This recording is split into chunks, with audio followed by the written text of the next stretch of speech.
পাতা তুলে এনেছি দেখুন, কচু পাতা। এদিকে নেনুয়া কাটা আছে, নেনুয়া করবো, কচু পাতা করবো। কচু পাতা, কাঁচা লঙ্কা, রসুন, দুটো তিনটে রসুনের কোয়া ছাড়িয়ে, পেঁয়াজ, কাঁচা লঙ্কা, কালো জিরে দিয়ে শাকের মতো ভাজা, ভর্তাও বলতে পারো, শাকের মতো ভাজাও খেতে পারো। খুব সুন্দর খেতে, একটুতেই তোমার এক থালা ভাত খাওয়া হয়ে যাবে যদি বানাতে পারো। খুব সুন্দর, দারুণ লাগে খেতে, করে খাবেন।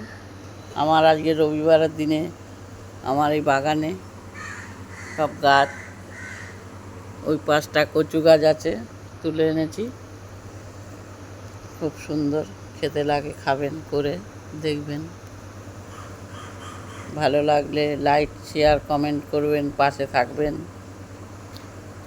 আমিও সবার পাশে থাকবো, সবাই আমার পাশে থাকলে।